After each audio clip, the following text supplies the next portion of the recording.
My key didn't work. I tried it twice, thinking I'd just missed the turn. But the lock wouldn't move. So I knocked.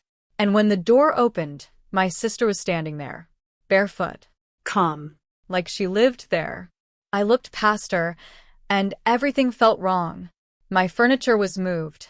There were boxes I didn't recognize. My space didn't look like mine anymore. I asked her what was going on, and she just said, "Oh, I thought you weren't coming back." I actually laughed for a second, because it didn't make sense, until she added, "I already told Mom and Dad you left." That was the moment it hit me. This wasn't confusion. This had already been decided, just not by me. Because what I didn't know yet was how long she'd been setting this up behind my back. I had that apartment for 3 years. Not temporary, not shared, not something I was passing through. It was mine. The first place that actually felt like it belonged to me, without anyone else having a say in it. I remember the day I got the keys. Standing in an empty living room. No furniture. No noise. Just space. And realizing I could decide everything that happened inside it. That feeling stayed with me. Not in a loud way. Just quietly. Every time I unlocked the door. Every time I came home. It felt stable. Predictable. Safe in a way my life hadn't always been. Growing up, things were never exactly unfair. At least, not in a way anyone would openly admit. But they weren't equal either. My sister had always been the center of things. Not intentionally, just naturally. She was louder, more expressive, more emotional, the kind of person people respond to quickly. And my parents adjusted around that. They gave her more attention, more patience, more flexibility. Because she needed it. That was always the explanation. And I understood that. I still do. But understanding something doesn't mean it doesn't shape you. I became the opposite. Quieter, more contained, less likely to interrupt, less likely to push back. I learned how to make things easier instead of questioning them. How to take care of myself so no one had to step in. And over time, that became my role. The one who didn't need much. The one who could handle things. The one who kept everything smooth. My sister had a different way of moving through life. She didn't ask carefully. She stepped in. Assumed. Adjusted things around her. Not aggressively. Just comfortably. Like she expected things to work out in her favor. And most of the time they did. Because no one really stopped her. Especially not me. She borrowed things. Clothes. Money. Time. Space. Always with the understanding that it was temporary. Always with some reason attached. And I let it happen. Not because I didn't notice, but because it felt easier than explaining why it bothered me. So I adjusted. Shifted around it. Told myself it wasn't a big deal. And for a long time it wasn't. Because nothing she took ever felt permanent. It always came back. Eventually. The apartment was different though. I treated it differently. Not strictly, but intentionally. Everything inside it had been built slowly. The couch I saved for. The small dining table I almost didn't buy. The kitchen things I picked out one at a time. None of it was expensive, but all of it mattered. Because I chose it. And my sister knew that. She had been there plenty of times. Stayed over. Used the space like she was comfortable there. Which I didn't mind. Not really. Because it was still understood that it was mine. That boundary existed. Even if it was quiet. About a week before everything happened, she called me. Her tone was softer than usual. Measured. Like she was choosing her words more carefully. "Hey, can I stay at your place for the weekend?" she asked. I didn't answer right away. Not because I didn't want to, but because something about the way she asked felt slightly off. Not wrong. Just intentional. "What's going on?" I asked. She gave a vague explanation. Something about needing space. Things being stressful. Nothing specific. Nothing I could actually respond to. but just enough that saying no would feel unreasonable. I stood there for a moment, phone in my hand, already feeling that familiar pattern forming. I would pause, consider, then agree, because that's what I always did. Just the weekend? I asked. Yeah, she said quickly. Just a couple of days. Too quickly. But I let that pass. Okay, I said. And that was it. No discussion. No conditions.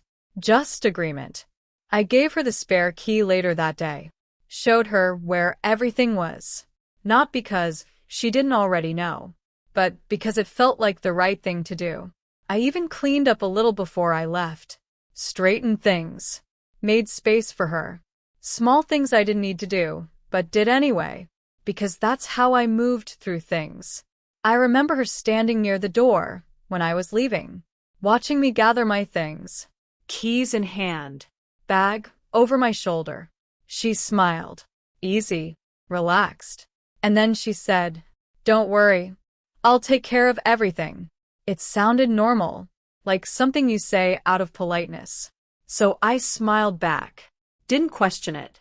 Didn't ask what she meant. I just nodded and left.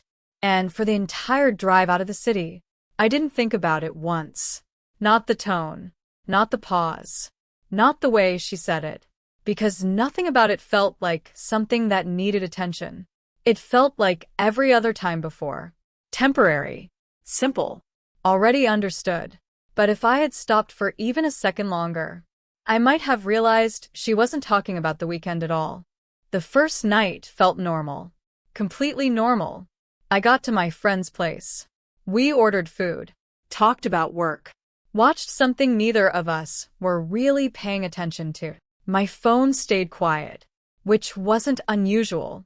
My sister wasn't the kind of person who checked in constantly. And I didn't expect her to. That was part of why it worked. There was space. No pressure. Just an understanding that she would be there, and then she would leave. The next morning, I sent her a quick message. "Everything okay?" She replied a few minutes later. "Yeah, all good." Short. But not strange. I didn't think about it again. The day passed the same way. Easy. Uncomplicated. Exactly what I needed. But by the second evening, something shifted slightly. Not enough to alarm me. Just enough to notice. I called her. It rang a few times. Then went to voicemail. I waited a bit. Tried again later. Same result. That wasn't like her. Not completely. She usually picked up. Or, at least texted back quickly. I told myself she was probably out. Or asleep. Or just busy. There were a lot of reasonable explanations. So I chose one of them and moved on. The next morning, I woke up earlier than expected. That quiet feeling was there again. Not anxiety. Just something slightly out of place. I checked my phone. No messages. I sent another text. "Hey, are you there?" This time, the reply took longer. Almost an hour. "Yeah, just sorting things." Sorting things. I read that twice. Not because I didn't understand it, but because it didn't really mean anything. Sorting what? Why? It felt vague in a way that didn't match how she usually spoke. I stared at the message for a second, then locked my phone, because technically nothing was wrong. She was there. She answered. Everything was fine. That's what I told myself. Later that afternoon, my mom called. Casual. Light. "How's your weekend?" she asked. We talked for a few minutes. Nothing unusual. Then, just before hanging up, she said something that made me pause. "It's good your sister has a place to stay for a bit." For a bit. I held the phone a little tighter. "What do you mean?" I asked. Still calm. Still neutral. "Oh, just until she figures things out," she said. Like it had already been understood. Like I had been part of that decision. I didn't correct her. Didn't explain. I just said, "Yeah," and ended the call. But that sentence stayed. For a bit. That wasn't what we agreed on. That wasn't what had been said. And for the first time, I felt that quiet discomfort sharpen. Not confusion anymore. Something closer to awareness. That evening, I tried calling my sister again. This time, she answered. Her voice was different. Not distant. Just settled. Like she wasn't moving through something temporary anymore. Hey, I said. Hey, she replied. There was a pause. Not awkward. Just still. I just wanted to check when you're heading out tomorrow, I said. Simple. Direct. No pressure. She didn't answer right away.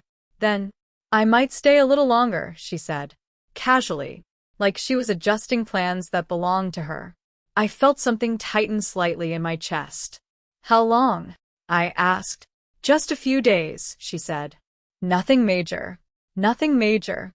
I repeated that in my head, because it felt like the kind of phrase that was meant to sound small, even if it wasn't. We said the weekend. I replied. Still calm. Still even. I know, she said.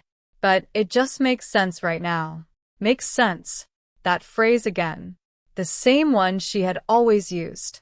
The same one I had always accepted. There was a silence between us. Short. But heavier than it should have been. I could feel the moment where I usually adjusted. Where I would say okay. Where I would find a reason to let it go. But something in me didn't move. Not yet. Let's talk about it when I'm back, I said. And ended the call before she could respond. That night, I didn't sleep as easily. Nothing dramatic. Just restless in a quiet way. Because things weren't lining up anymore. The words, the tone, the timing, it all felt slightly out of place. And for the first time, I wasn't smoothing it over. I was noticing it. I got back the next afternoon, tired from the drive, not thinking about anything specific, just ready to be home. I walked up to my door, put my key in the lock, and when it didn't turn, I felt that same quiet feeling return. But this time, it wasn't vague. It was clear, because before I even knocked, I already knew something inside had changed. I knocked once, not hard, just enough to hear movement inside. And after a few seconds, the door opened. My sister stood there like nothing was wrong, barefoot. Come. Like she had been expecting me. I didn't step in right away. I just looked past her. And that's when it really settled in. Things were different. Not messy. Not chaotic. Just deliberately rearranged. My couch had been moved slightly off-center. The table wasn't where I left it. There were boxes stacked neatly against the wall. Not unpacked. Not temporary. Placed. Her clothes were folded on one of my chairs. Shoes lined up near the door, like they belonged there. Even the air felt different. Like the space had already adjusted to her presence. I looked back at her. What's going on? I asked. My voice was steady. But something inside me had already gone quiet. Not confused. Just alert. She didn't hesitate. Didn't check my reaction. Oh, I thought you weren't coming back, she said. Like that was obvious. Like I had missed something already decided. I let out a small breath. Almost a laugh. Because it didn't make sense. I was gone for 2 days, I said. She shrugged. Relaxed. Unbothered. Yeah, but you needed space, she replied. Needed space. That phrase again. Not something I had said. Something that had been created and repeated. I stepped inside slowly. Closed the door behind me. And immediately, it didn't feel like my place anymore. Not because of the furniture. Because of her. The way she stood. The way she didn't move aside. The way she didn't act like she was in someone else's space. This is my apartment, I said. Not louder. Not emotional. Just clear. She smiled slightly. Not apologetic. Not uncomfortable. Just certain. You left, she said. And then, I already told Mom and Dad. That was the moment everything shifted. Because that meant this wasn't just her assumption. This had already been explained. Framed. Accepted. Before I even walked through the door. I pulled my phone out. Called my mom. She answered quickly. Too quickly. Like she had been waiting. Hey, she said. Light. Normal. Like nothing needed to be explained. Why did you tell her I left? I asked. No build-up. No soft tone. Just direct. There was a pause. Short. Then, well, you said you needed space, she replied. The same words, the same tone, like this had already been practiced. I went away for the weekend, I said. I didn't leave my apartment. Another pause. Longer this time. But not uncertain. Controlled. She needs somewhere to stay right now, my mom said. Like that was the real issue. Like everything else had already been adjusted to make that acceptable. That doesn't change anything, I said. Still calm. Still steady. It's still my place. My father's voice came in from the background. Low. Dismissive. Don't make this into something bigger than it is. And that was it. That was the moment everything became completely clear. Not emotionally. Not dramatically. Just structurally. This wasn't confusion. This wasn't miscommunication. This was a version of events they had already decided on. One where I had quietly stepped out, and she had stepped in, and everyone had agreed to treat that like it made sense. I ended the call, not abruptly, just without continuing, because there was nothing to argue against. They weren't asking. They were reinforcing something already decided. I stood there in the middle of the room, looking around slowly. My things, her things, the space in between, and something settled deeper than anything else had so far. This hadn't started when I left for the weekend. It had been building for years. Every time I didn't correct something small. Every time I chose ease over clarity. Every time I made space instead of setting a boundary. And now, it had reached a point where I was being replaced inside something that was mine. Not aggressively, not loudly, just confidently, like it had always been possible.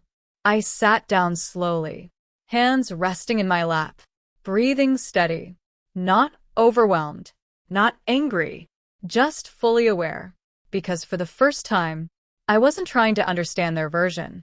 I was seeing the pattern clearly, and once I saw it, I couldn't go back to how I used to respond. Be honest, would you even know how to respond in that moment? I didn't argue with her. Not then. Not after the call. Not even when she walked past me and sat down on my couch like nothing had happened. Because arguing would have meant stepping into her version of things. Explaining. Defending. Trying to convince someone who had already decided what was true. And I wasn't doing that anymore. Instead, I stepped back. Not physically. Just internally. I picked up my bag, walked into my bedroom, closed the door behind me, and for the first time since I got there, I had space to think. The room looked the same, mostly. A few things slightly out of place. A drawer not fully closed. My blanket folded differently than I left it. Small details. But they told me something important. She hadn't just been staying here. She had settled in. Comfortably. Without hesitation. I sat on the edge of the bed, hands resting on my knees, and let everything replay. Not emotionally. Not angrily. Just clearly. The language. The timing. The way my parents responded. The way she spoke. None of it felt spontaneous. It felt structured. Like a version of events had been built, and I had walked into the end of it. That thought didn't upset me. It clarified things. Because if it was structured, it could be undone. I reached for my phone, opened my email, then my banking app, then the folder where I kept my lease. Everything was still there. In my name. Signed. Current. Unchanged. I read through it again, line by line, not because I didn't trust it, but because I wanted to ground myself in something that didn't shift based on someone else's words. This wasn't shared. This wasn't temporary. There was no version of this where I had left. Not legally. Not practically. Not in any real sense. And that mattered. more than anything that had been said. I sat there for a moment, letting that settle properly, because now I wasn't trying to figure out what was happening. I understood it. She had created a situation that relied on perception, not structure, not facts, just pressure. Social. Emotional, familial, the kind that works when no one questions it. And I had spent most of my life not questioning things. So it worked, until now.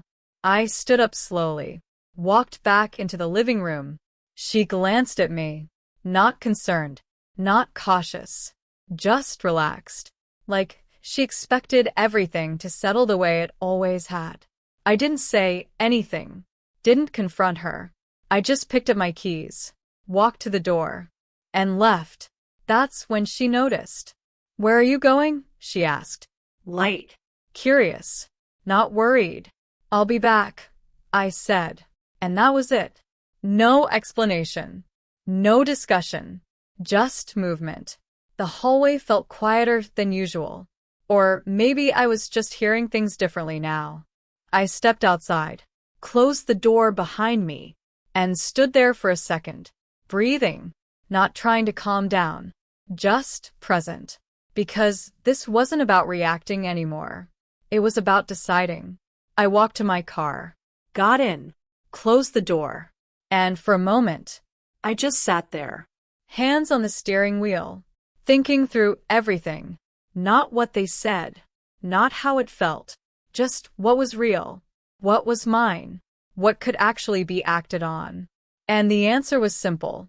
Everything. Everything was still mine. The only thing that had changed was how confidently they had said otherwise. That was it. And once I saw that clearly, the rest fell into place.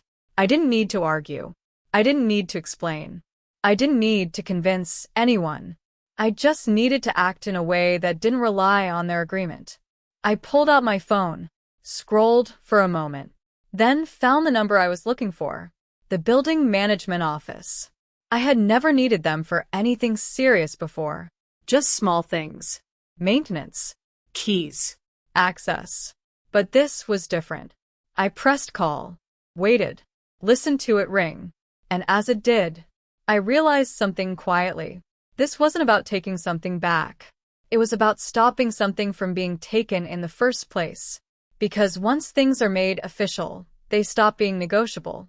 And that was exactly what this situation had been missing. Structure, Clarity. authority, all the things my sister had avoided. Because without them, she could keep everything in that soft, undefined space where she always had the advantage. But not anymore. The call connected. A familiar voice answered. Professional. Come. I introduced myself, gave my apartment number, explained, simply, that I had returned home and couldn't access my own lock. There was a pause. Short. Then, "That shouldn't be possible," they said. And I almost smiled, not because it was satisfying, but because it confirmed exactly what I already knew. No change had been authorized. No request had been made. Nothing had been approved, which meant everything that had happened inside that apartment existed outside of anything real. "I'd like to come in tomorrow morning and sort it properly," I said. Still calm. Still measured. "Of course," they replied. "We'll take care of it." Take care of it. That phrase sounded different now. Not controlling. Not dismissive. Just clear. I ended the call, set my phone down, and leaned back in my seat. Because now, I wasn't part of her version anymore. I was moving in mine. And for the first time since I got back, I knew exactly how this was going to end. I didn't go back that night. Not because I was unsure, but because walking back in too early would have turned it into another argument. And arguments were exactly where my sister did her best work. She was good in that kind of space. Fast. Emotional. Confident enough to make doubts sound reasonable. Especially with my parents behind her. Especially if I walked in upset. So I didn't give her that. I drove to a hotel 10 minutes away. Nothing special. just somewhere quiet enough to think. I checked in with one overnight bag and sat on the edge of the bed for a long time. Not spiraling, not replaying every word, just organizing the next steps. The facts helped. The lease was in my name. The monthly payments came from my account. The utilities were in my name too. Internet. Electric. Insurance. Everything tied back to me in a way that didn't leave room for interpretation. That mattered, because my sister was relying on a story. And stories only hold up as long as no one puts paperwork beside them. That night, I pulled together everything I might need. Lease agreement, utility statements, recent rent confirmations, a copy of my ID with the apartment address on it, even the email from building management confirming that no lock change had been authorized. I put it all in one folder on my laptop, then printed hard copies at the hotel business center. Not because I expected some dramatic scene, but because I had learned something important over the years. When people get too comfortable rewriting reality, a printed page has a way of ending the conversation. The next morning, I got to the building office a few minutes early. The manager, Teresa, already knew who I was when I walked in. She had seen me for years. Package pickups, maintenance requests, the ordinary kind of familiarity that comes from actually living somewhere. And that helped more than I expected. I explained everything plainly. No family history. No long emotional context. Just the structure of it. I left for the weekend. I returned. My lock had been changed without authorization. Someone else was occupying the unit without permission. Teresa listened without interrupting. Then she looked through the documents I brought, one by one. Slowly. Carefully. When she finished, she nodded once. "This is straightforward," she said. And hearing that almost made me laugh, because nothing about the last 24 hours had felt straightforward. But on paper, it was. That was the point.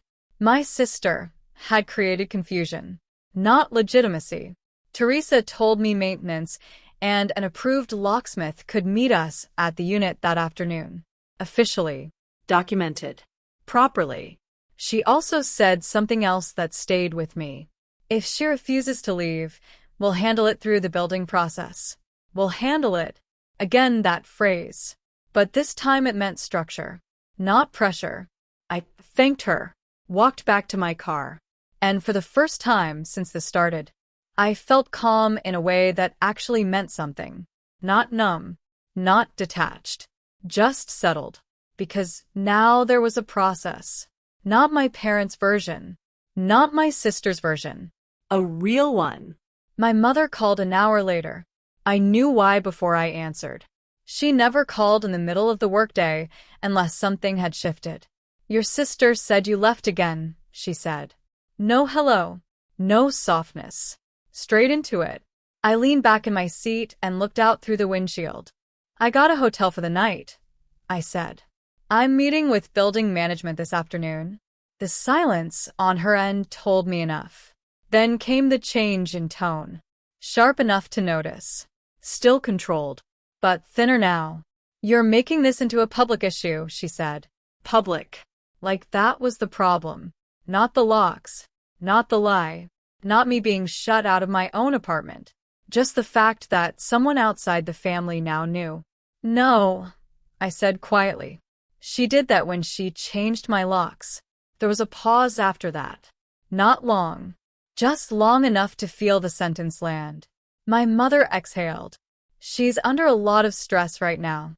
I closed my eyes for a second. Not out of frustration. Just recognition. There it was again. The same pattern. The same rearranging of importance. My sister's stress taking up more room than my actual reality. "She can be stressed somewhere else," I said. Calm. Even. Final. My mother didn't like that. I could hear it in the stillness that followed. Then she tried one more angle. "If you force this, don't expect things to go back to normal." And that was the moment I realized she still thought normal was leverage. But normal had led me here. Normal was the reason my sister felt comfortable changing my locks and telling people I abandoned my own home. Normal was the problem. I'm okay with that, I said. Then I ended the call before she could answer. That afternoon, I parked down the street instead of directly outside the building. Not because I was hiding. I just wanted a moment before walking back in. I sat there and watched people move through an ordinary day. Delivery bikes. A woman walking a dog. Someone carrying groceries into the lobby. Everything around me felt completely normal. And I remember thinking how strange it was that something so quiet could still be such a turning point. Because that was the real shift. Not the apartment. Not even the locks. It was me deciding that peace didn't mean surrender anymore. Some things don't need a fight. They just need the right door to open at the right time. At exactly 2:15, Teresa pulled into the lot. Maintenance came a minute later. And when I stepped out of my car and saw the locksmith unload his tools, I knew my sister was about to realize the story only worked until something official arrived. I walked in with them. Not ahead. Not behind. Just with them. Teresa knocked first. Firm. Professional. Not the kind of knock you ignore. There was movement inside. A pause. Then silence. Like she was deciding how to respond. Then the door opened. My sister stood there again. But this time she didn't look calm. She looked surprised. Not dramatically. Just unprepared. Her eyes moved past me quickly. Taking in Teresa. The maintenance worker. The locksmith. All of it. And I could see the exact moment it registered. This wasn't a conversation anymore. This is my apartment, I said. Same tone as before. Come. Even. But this time it didn't need to persuade anyone. It just needed to exist. Teresa stepped forward slightly. Hi, I'm building management, she said. Professional. Clear. We're here regarding an unauthorized lock change. My sister blinked. Looked at me. Then back at Teresa. I live here, she said. Quick. Automatic. Like she had already practiced saying it. Teresa didn't react. Didn't challenge it emotionally. She just turned toward me. Can you confirm your name and unit number? I did. Simple. Direct. Then she asked for ID. I handed it over. She checked it carefully. Matched it with the system. Then nodded once. That was all it took. No debate. No discussion. Just verification. She turned back to my sister. Do you have documentation showing tenancy? There was a pause. Longer this time. Because now there was nowhere to redirect the answer. I've been staying here, my sister said. Less certain now. Less solid. Teresa gave a small, polite nod. That's not the same thing, she replied. And that was it. That one sentence. No emotion. No judgment. Just structure. And structure ended everything. The locksmith stepped forward. Started working on the lock. Calm. Efficient. Like this was routine. Because to him, it was. But to my sister, it wasn't. I could see it in the way she shifted her weight. In the way she looked around the room. Like she was trying to find something to hold on to. You didn't have to do this, she said. Quieter now. Less certain. And I understood what she meant. Not the words. The expectation underneath them. You were supposed to adjust. Like always.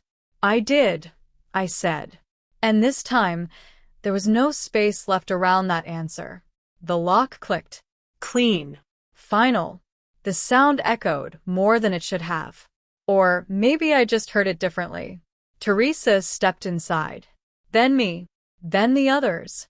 And for the first time since I came back, I walked into my apartment without hesitation. Not checking. Not asking. Just entering. My sister didn't move at first.